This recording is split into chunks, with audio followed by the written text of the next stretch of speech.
Yo, what is going on in YouTube? So first of all, welcome back to my channel, and today we're going to go for another informative style of video with a tiny bit of a different twist. Now, this video is basically going to be talking about flexible dieting. And flexible dieting is something that a lot of you guys will know me for. A lot of you follow me because of my flexible dieting beliefs, my approach to it, and for some of the incredible food porn pictures that I've posted on my Facebook page and on my Instagram page over the past couple of years. That is the reason a lot of people follow me. Now, the reason I've made this video then is I want to give you guys a pretty much breakdown of flexible dieting. I want to give you the full lowdown on flexible dieting and explain it in the most simple concept for you to understand.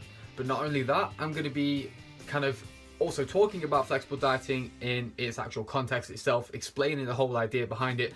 But then I'm also going to give you a practical example by showing you guys a full day of eating in my world. I'm going to show you exactly what my diet looks like currently based on my flexible dieting beliefs, to give you guys a bit of a practical understanding as to how I've adopted flexible dieting into my daily lifestyle.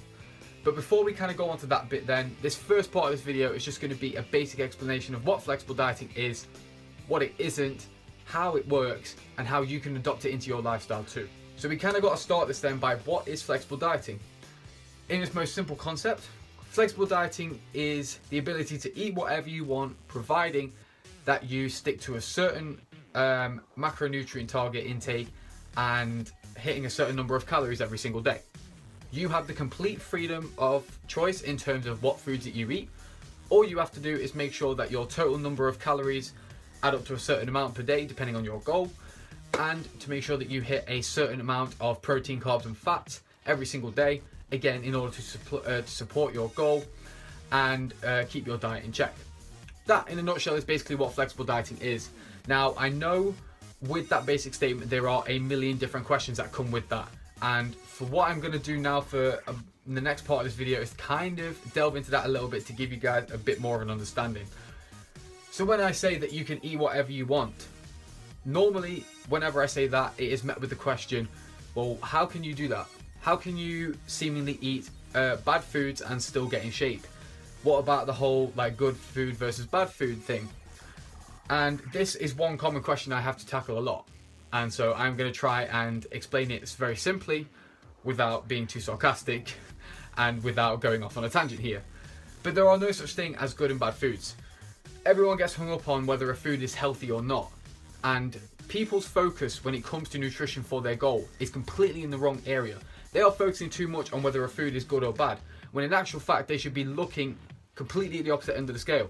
They should be looking at their overall calorie intake. They should be looking at their overall macronutrient intakes. Those are the things that are going to change your body composition.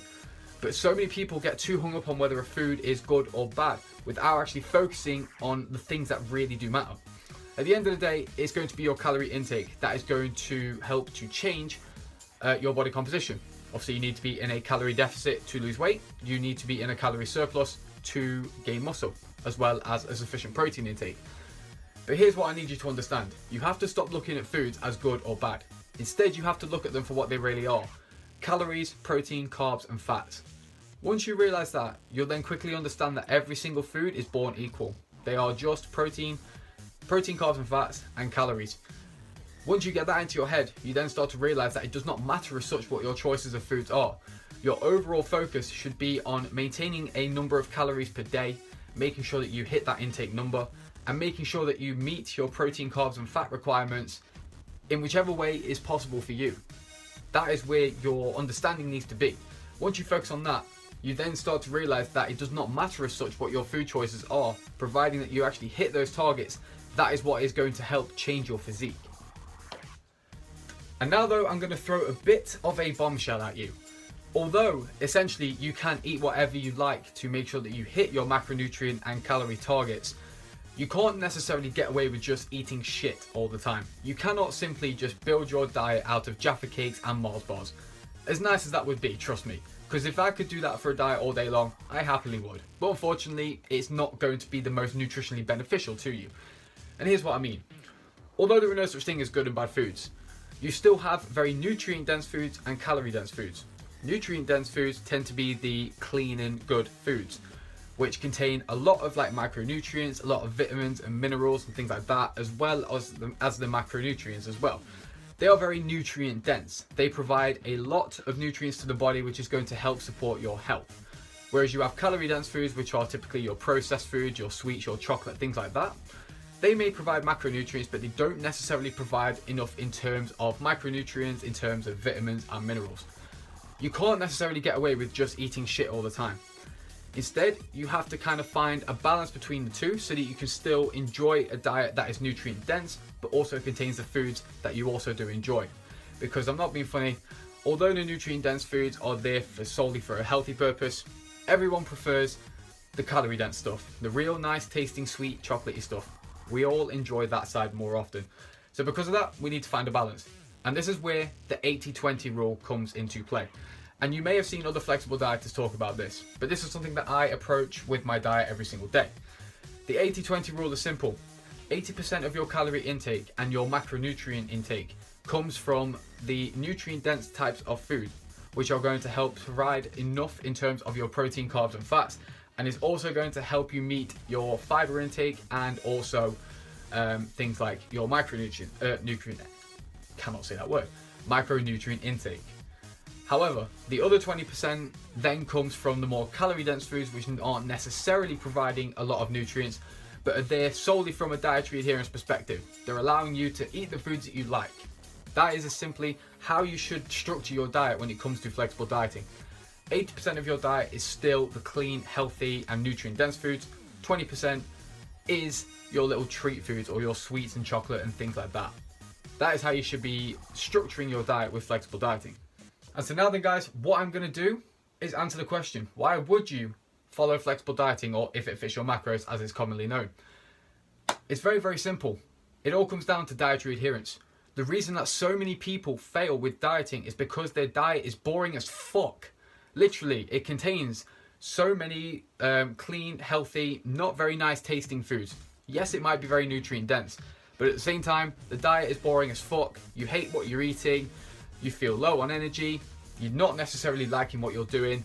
Ultimately, when you're not enjoying something, long term, you are going to eventually hate that diet and you're going to start rebelling against it in the form of loads of cheat meals.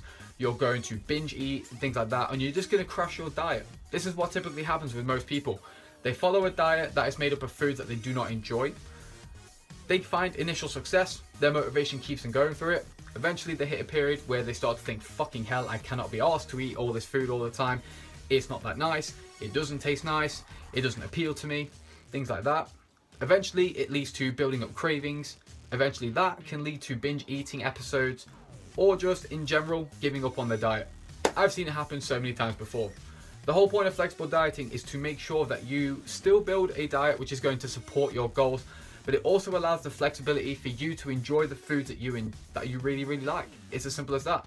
And the whole reason for that is that it's then going to make your diet more sustainable for you. You're going to be able to adhere to it. You're going to be able to stick to it long term because you are enjoying the foods that you are eating and you are getting immense amount of success and results from it. That is the whole reason that I believe in flexible dieting. I bring across flexible dieting to my clients. I always adopt the flexible dieting approach to my clients. I give them complete control of their diet. And in actual fact, all I do is just set their macronutrient and calorie intake targets. I let them build the diet because I know that is how they are going to adhere to it long term. I've given them the control. They make the diet based on the foods that they enjoy. They're going to stick to it long term, and that's how they get results. And I think you should be doing the same too.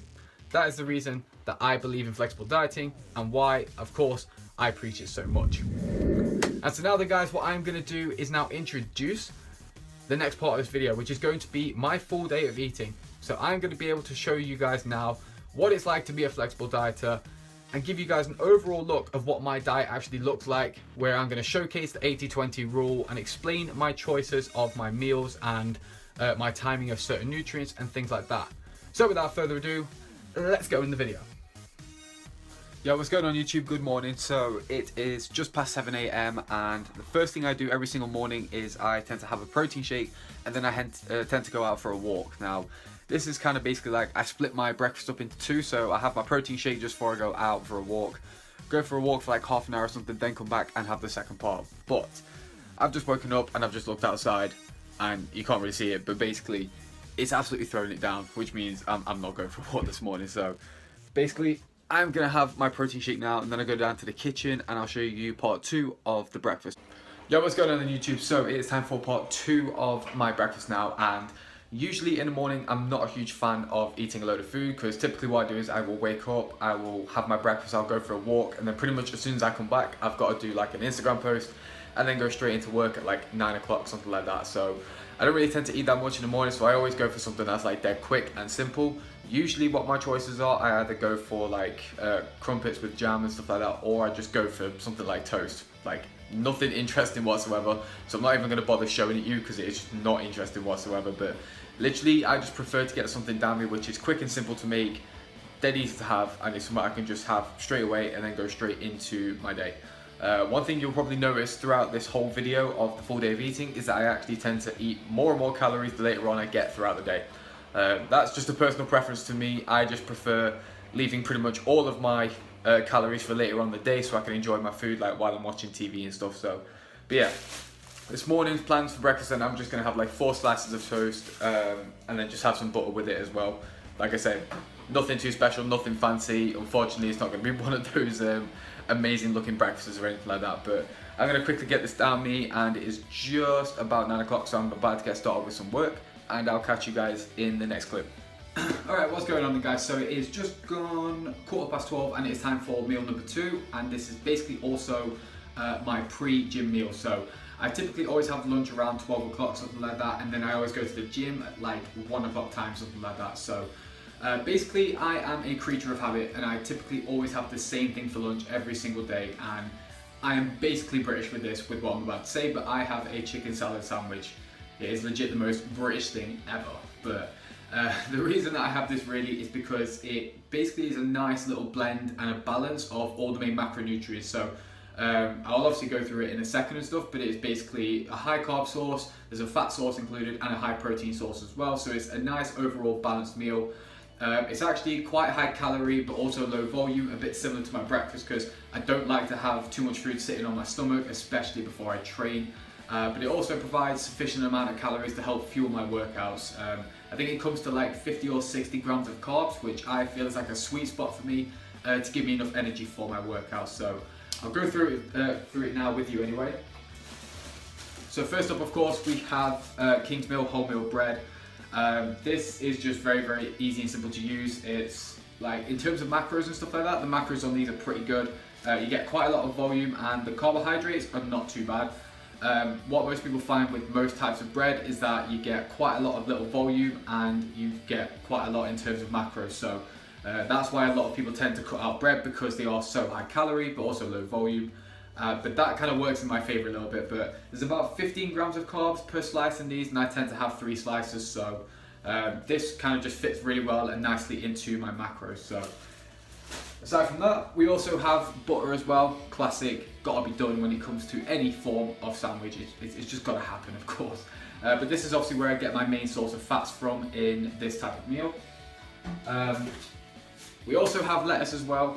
Now, I don't really bother counting the macros on these, purely simply because they're just so low calorie, and because I use such little volume of it, it's just pointless, to be honest. And then the main thing, of course, is the protein source. So I have this ready cooked sliced chicken breast from Iceland, and I've been having this for so long now. It is literally a staple in my diet. It's such a really cost effective and simple way of getting a lot of protein into your diet. I think it's like £5 for a bag from Iceland, and you get like a kilo of ready cooked chicken, and all you literally do is just throw it in the microwave, defrost it, and then you can just use it for whatever. It is so simple and it's so easy and effective to use in your daily diet. And for someone like me who is pretty busy, I just have this as much as I can because it's just quick and simple to make. The macros on it are really good. It is literally just a completely high protein source. I think per 100 grams it's like 25 grams of protein, less than a gram of carbs, and less than 3 grams of fat. So it is literally perfect macro wise. So this, honest to God, is the real MVP. If you guys, especially if you live in the UK, can get a hold of this. It's a cheap and easy way of getting a lot of protein in your diet. I highly recommend this. But anyway, I'm gonna make this together, get it all together, get it down me, and I'm gonna get straight to the gym. So I'll catch you guys when I get to the gym. Alright then guys, so I've just arrived at the gym now, and normally before every single workout I always take a pre-workout supplement. So what I'm going to do now is show you the one that I take and obviously talk through like the amount of calories and stuff it's worth. So currently I am taking this. It's called ABE, or All Black Everything, from Applied Nutrition. Now I only bought this like last week, and this is definitely one of the best pre-workouts I've had in a long time. The basic way to describe this pre-workout: imagine that feeling you get when you hit a collateral headshot on high rise across the map on Modern Warfare 2. If you know, you know. Imagine that feeling crossed with your face being on fire. That is basically what this pre-workout feels like. Yeah, it's absolutely fucking insane, but it's really, really good. It's really helped with my workouts over the last couple of days and stuff like that. So I think a scoop of this is worth like, yeah, it's like 1 calorie, something like that. So again, I don't bother counting this because it's just pointless. It's only like 1 calories worth, so there's no real point in tracking it into your macros and stuff like that. It just makes no sense. So I have a scoop of this, although I probably will be going up to like a scoop and a half very soon, which means I'm more than likely going to die from this shit at a scoop and a half. Bear in mind, a scoop is only just about enough already. But anyway, I'm going to take this now, get in the gym, and I'll catch you guys when I'm done. Right then guys, so just got back from the gym now, and now it's time to refuel because I am literally starving. So usually after a workout, I always go for cereal. Don't know why, but I just absolutely love having cereal post-workout just because it means I get to eat a shit ton of it and it just tastes really nice. So usually I go for 2 different options. I either go for Wheatos or I go for fruit and fiber. I'm going for fruit and fiber at the moment though, because those Wheatos, they're my sister's. Basically last week I kind of accidentally ate her Wheatos without even knowing they were hers, so I'm not going to touch them because I might just kick off World War III again. So yeah, I usually always go for fruit and fiber normally, just because it tastes so goddamn nice. But not only because of that, because it also contains dried fruits. So it's got things like raisins, coconut, apple, banana, things like that. It actually does cover quite a lot of my macronutrients. So I have it for that reason. That, and also because obviously of the bran flakes inside of it as well, it also covers quite a lot of my sugars and my complex carbs as well. So it's like a 50-50 blend of sugars and carbs, sugars and complex carbs. So the sugars help me just obviously pick me up a little bit after the workout so I can continue working for the rest of the day. And the complex carbs obviously just help to refuel muscle glycogen stores and obviously give me longer lasting energy throughout the rest of the day. So I always have like 160 grams worth of that. Just don't ask me why I have 160, I just do. I kind of just pour it into the bowl and I'm like, so 160, that'll do. So I kind of have that. And then alongside that, I always have that with like a whey protein powder as well. Usually always have it with like a strawberry flavor, so I can have my berry flavored creatine with it as well. Just kind of kills like 2 birds in 1 stone. However, I have kind of run out of whey protein, so I'm having to use casein instead. I'd usually go for whey protein, obviously because that's a fast digesting form of protein, obviously great for recovery post-workout. However, I've run out, which means I'm gonna have to go for casein, and although it's a slower type of release of protein, it still does the job at the end of the day. So I have that. It's an unflavored one, so I kind of always have it with a like different kind of flavor drops and stuff. If I've got the 2 flavors here, let me grab them. One sec. So I either have chocolate peanut butter flavored flavor drops from My Protein or mocha flavor. Those are both really, really nice. So I kind of mix between the 2 whenever I use that, and you'll probably see it again later on today, but that's basically my post-workout meal. Now, I would show you it, however, I have actually just eaten it before I actually recorded this video, because I've kind of already done this clip once before. However, for some strange reason, my phone has corrupted it. So I've had to reshoot it again, and I'm not gonna make a whole bowl of this again, just to kind of show you what it looks like, because then it's just pointless. But anyway, so that meal is now already done and out of the way. I'm gonna get back to work, and I'll catch you guys in a couple of hours time when it's time for the next meal. Right then guys, so just sitting down for my meal now. Dad, say hello. Hello. Hi. So just sitting down for my dinner now. So like, I usually have dinner at like 6 o'clock most nights, and I don't really like to eat a lot when it comes to dinner. I like to, sorry, my mom's just there. I don't really like to eat a lot of dinner because I like to save the majority of my calories for later on at night, which I'll come on to discuss later on. So usually my dinner's like 300-400 calories, something like that. And because I tend to work in the evenings as well, it's just something nice and quick to have, like right before I go back. So just to give you a quick little showing, I've got tuna, couscous and broccoli. It is literally the most bro meal ever, and is the only kind of bro meal you're ever going to see in my diet plans, considering I take the piss out of bro eating most of the time. But yeah, it's dead quick and simple to have, and I just let it literally get it down me straight away and go straight back to work. So gonna have this now, go straight back to work, and then I'll catch you guys later on. But before I go, seeing as you've already seen my dad in this one, what was that? She couldn't resist but getting the vlog. She was even touching up her hair and stuff before while I was doing this little video. Anyway, I'm gonna eat. Alright then YouTube, so it is 10:30 PM at night. I've just finished working for the day. It's been a mad, crazy busy day, but it is time for the final meal of the day, and this is my favourite part of the day as well. So I always tend to leave about 800-900 calories, something like that, left over for my final meal. And basically the reason I do that is because at night, obviously I watch TV, so I like to have plenty of snacks with me to keep me going while I'm indulging on whatever I'm watching. So I am pretty much, again, creature of habit. I pretty much always have the same things at night. And for those of you guys who follow me on Instagram and Snapchat, you'll know the one thing that I always have every night before I go to bed. But in case some of you guys don't follow me, I pretty much always have the same thing, which is my beloved popcorn, as you guys can see in here. So I attempt to have at least a bag of this stuff every single night without fail. It's like 270 odd calories for a bag, so it's not the most macro friendly popcorn, but I absolutely love that stuff. I have it every single night before I go to bed. It's just one of those things that has to be done while I'm watching Netflix or while I'm watching a film. So always have one of them. So that's on the agenda for tonight.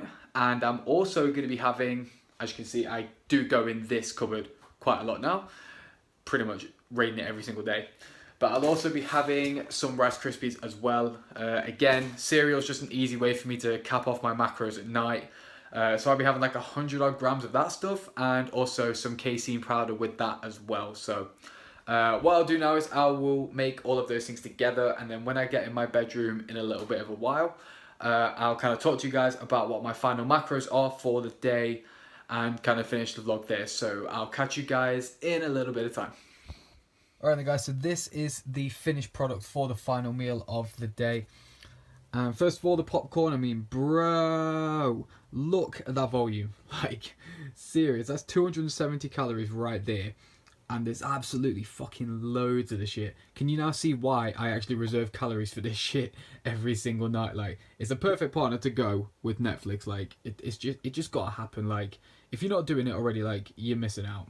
But yeah, that covers that bit. And then, of course, over here we've got, well, 85 grams of Rice Krispies. It should have been 100, but I ran out. So I've had to top it up with fruit and fibre instead.